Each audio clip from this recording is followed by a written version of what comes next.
no respect for women who voted for Trump, okay? Yeah, me too. I think so poorly of them, and the reason why is because, look, I don't think that you're a single issue voter. I just think you're dumb, okay? I think you're dumb. When you vote for someone who openly treats women like second-class citizens, who talks about them as if they're nothing more than a piece of meat, who has been accused of assaulting them, who has been caught on tape talking about groping them and grabbing them by the without consent. Yeah, you're an idiot. You're an idiot. So, Anna. So, this Ana Kasparian doing her revival tour on with Piers Morgan on the Piers Morgan Uncensored show. I'm very interested, Ana Kasparian. What has changed your mind? Why are you on with Piers Morgan? And let's reconcile your past with where you are now. She's going to open up about her personal experiences and her transformation from the left. Let's hear what she's talking about. Have you moderated your view of Trump voters this time around? To say the least. That video I am not proud of, I will say that. And, you know, I had a very emotional reaction to news that Trump won in 2016. I was totally blindsided by it. And to be quite frank, I think that attacking voters is one of the worst things you can do. These are our fellow Americans, regardless of who they vote for, what they think. So what is Ana Kasparian's take here? That she was just too salacious and she wants to be more boring?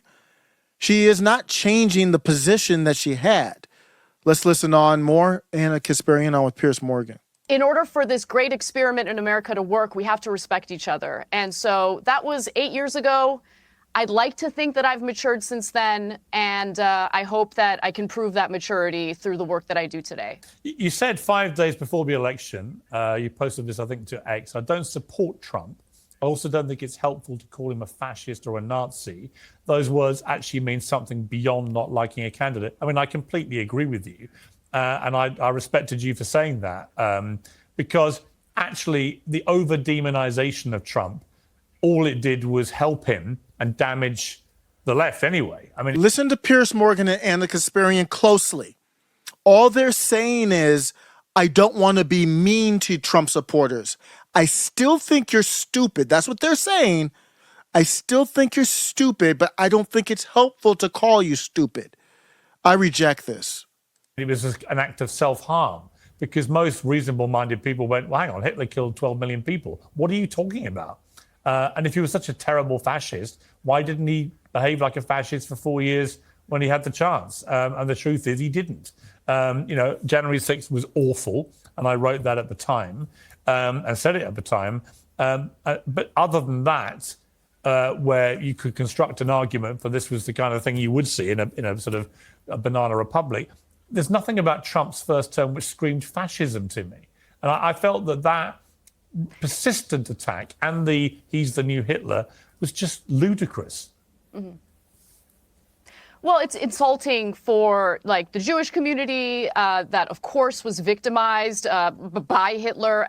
It kind of downplays or minimizes the severity and the brutality of Hitler and what he carried out. But, you know, I think that just to play devil's advocate, those who kind of use phrases or words like fascist in order to describe Donald Trump, you know, they're not using it in an academic sense. They're using it in regard to some of the, you know, authoritarian tendencies that we heard about regarding Donald Trump in his first term. And, you know, you can argue, well, there's a lot of hearsay. There's a lot of comments from disgruntled former administration officials who claim that Trump said these things behind closed doors. If you want to make that argument, that's fine. But even if let's give those individuals the benefit of the doubt and just assume that Trump did, in fact, say those things during closed door meetings, it still doesn't rise to the actual definition of a fascist, right? If you want to call Anna, if you want to call Trump a fascist, you can do that now. He's buddied up with Elon Musk. He's buddied up with Palantir, Peter Thiel. Ana Kasparian, and I did a piece on her where I gave her credit for her transformation, and it was a bad piece because I gave her too much credit. She's doing a tour around, going on all these different podcasts. She's not going on any She's not going on with any hardcore MAGA. She had Charlie Kirk on the Young Turks, but to talk about specifically this, she's not going on Laura Loomer's show. So what are you really doing?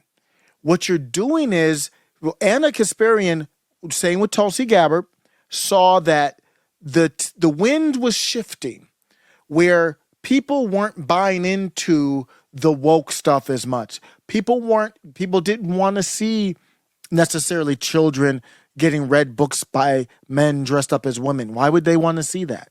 Why would you choose to see that? Those little type of things. She's going to talk about terms like people with uteruses, to call women that. You think that's based? No. So she's like, wait a second.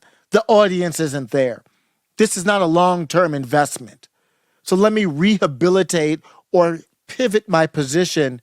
So I still hate Trump, but I'm not going to be on the wackadoo woke left. I mean, where are the brown shirts? Where is the militarized citizenry that's going to carry out, Trump's dirty deeds?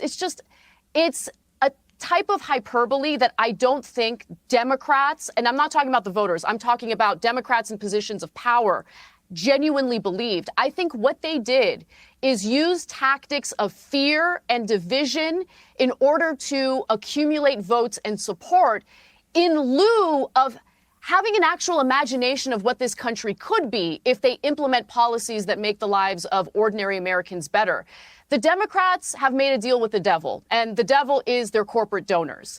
And since their corporate donors want very specific things for the donations that they're providing to these politicians, and usually that's policy that does not bode well for American workers, what Democrats tend to do is lean into tactics of fear, or they talk about culture war issues, right? They lean into the culture war. And every election cycle, they get more and more maximalist with what they claim they want to carry out on these culture war topics. And well, this election cycle, that's not true. Kamala Harris did not go maximalist with the culture war. She barely talked about it. The DNC, they barely talked about black, white, all these different identities. They didn't go that route. Kamala didn't even talk about being a woman very often. So I think they're trying to shift, but the branding for Kamala was too difficult. Ana Kasparian is not taking a courageous stance. She's not taking any type of stance of admitting where she was wrong here. And she has done that in certain, like the Kyle Rittenhouse, but she has not done that. We just talked about J6 here. They just brought up J6 and just brushed it over like Trump had done something wrong. So what is the change, Anna? You still think J6 was Trump's fault? If you didn't, you would have stopped Piers Morgan and say, wait a minute, I used to think that, but I know obviously there was no benefit for Trump to have things go south. He said peacefully, patriotically, of course, and we don't know how many feds were there. She doesn't have any common sense take there that would be a little bit more courageous in her leftist space. But all she really wants to say is, I'm not going to call you effing stupid Trump supporters. You tell me if you're a Trump supporter, if you're buying this nonsense. And they've gone too far, and I think Americans have kind of fought back against them. You gave three events that you've referenced, which made you reassess your political alignment. The first one was when you revealed you'd been sexually assaulted by two homeless people in LA in 2022. And you were accused of stigmatizing your unhoused neighbors, which was a staggering response to a woman revealing she'd been sexually assaulted. Tell me about that. Right. I mean, I hate having to relive it, but yeah, I was walking my dog and there were two men coming toward me. But, living in Los Angeles, there is a large homeless population, and I had never been victimized by anybody before. So I didn't think much of it. As I was bending over to pick up my dog's mess, one of them grabbed me by the hips and with an erection, just started thrusting at me very violently. I was terrified. I was alone. I didn't have a weapon on me. And so, it took a while for me to get over that, because whether I like it or not, I have to walk my dog. Right. Sometimes I have to do it at night, right? And so I had to kind of think about that every single time I was taking my dog out to walk. And so I had just opened up about it on our show, not really thinking that it was going to lead to backlash. I wasn't even looking for sympathy. It was on my mind and I just talked about it. And it led to just this wave of, you hate homeless people, you're stigmatizing homeless people, don't call them homeless people, they're unhoused, which I don't even understand why unhoused would be better than saying homeless. And by the way, these are the same This is what the left people. likes to do. Right, They like and to these are- change the language. Yeah, so it's interesting you talked about the weapon and what happened to her is horrific. But you talk about, well, I didn't have a weapon on me. Are you pro 2A now? Do you see where I'm missing?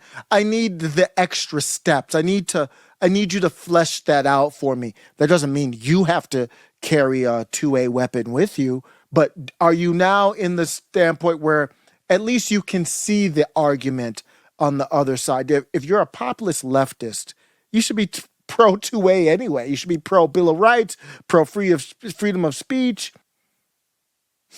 Is Ana Kasparian's frustration genuine, or is she just rebranding it to stay relevant in the landscape that's tired of the old wokeism? Either way, Ana Kasparian's pivot feels like a forced fake revelation in a way, more of a marketing strategy, because we don't see the ideas fleshed out to their conclusion. Let me know what you think.